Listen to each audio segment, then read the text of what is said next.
boses ng pamahalaan dapat ay ang boses ng katotohanan, sapagkat ang boses ng mamamayan ay nagbibigay sa kanya ng kapangyarihan.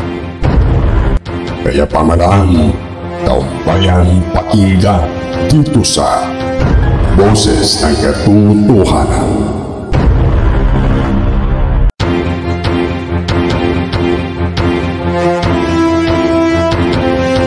Mga kababayan mula Luzon, Visayas at Mindanao at maging sa buong mundo kung saan ka man nanonood ng video na ito ngayon, magandang araw at kumusta kayo?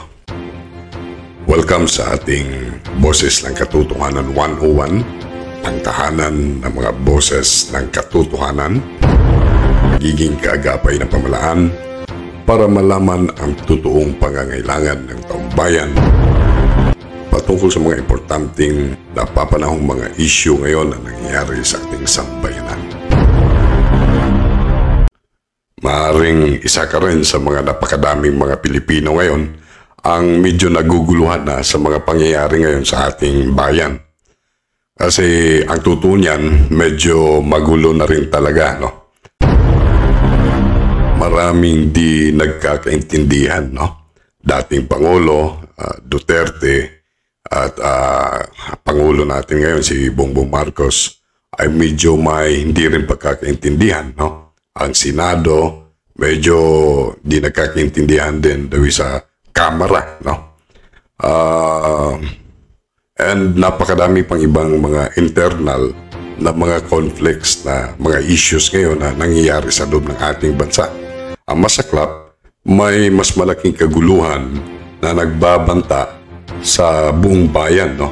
Ito na nga ang China, no? Na medyo malaking sakit talaga sa ulo ito kasi posibleng mag-uhudyok ito ng kaguluhan, sana hindi magkagera dito sa Southeast Pacific Asia, no? Kasi ang dami na nga nating pinagdaanan mula nung nagka-pandemya. Hindi pa lahat ng mga Pilipino ay nakabangon na mula sa epekto ng pandemya na yun, mga ilang taon nakalipas pa lang, ano? Tapos ito pa ngayon, dadagdag pa itong mga kaguluhan na ito.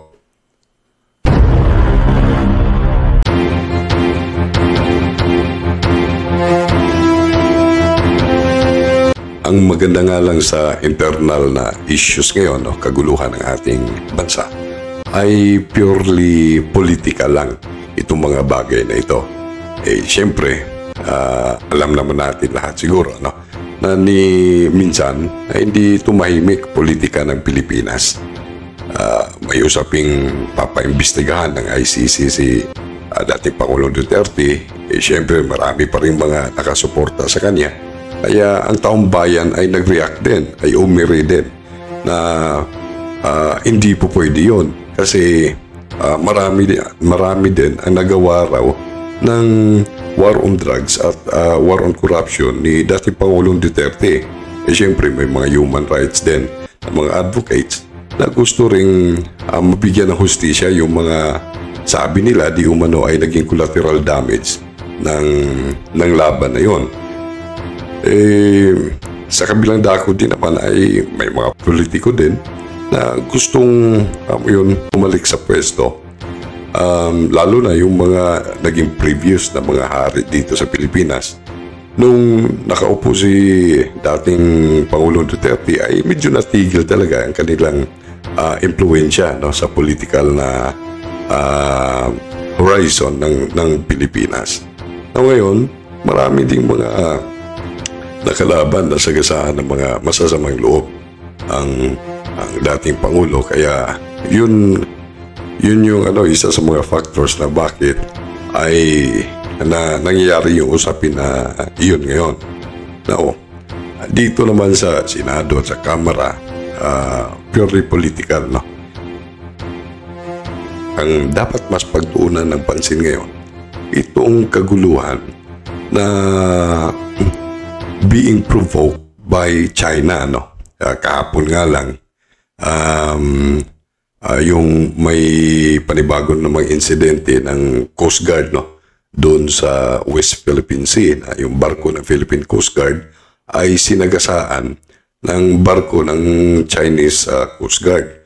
Ngunit pinalabas ng China na ang barko ng Philippine Coast Guard ang bumangga sa kanilang barko.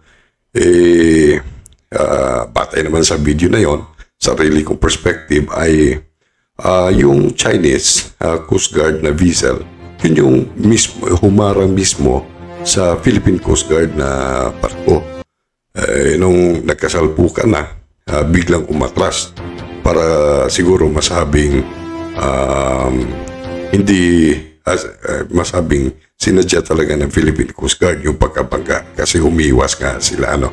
So anyways, ito yung dapat pagtutunan ngayon ng pansin kasi malaking bagay ito. Andyan yung Amerika na kaya tayong protektahan, kaya tayong kampihan, pero hindi 100% ho yun.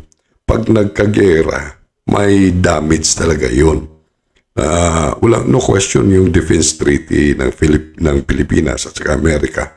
Ngunit pag nagkagera, tingnan yung nangyari din sa ibang bansa. Nakalyado ng Amerika. Andun yung kumampi sila.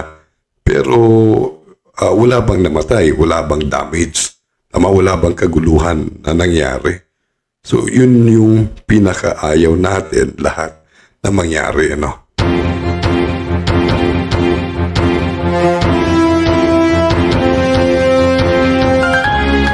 O siya mga kababayan, yan lang muna sa ngayon sa ating pilot episode ng Boses ng Katotohanan 101. Sa susunod na episode ay pag-uusapan at himay-himayin natin ang mga detalye mismo ng mga nangyayaring issue ngayon sa ating lipunan.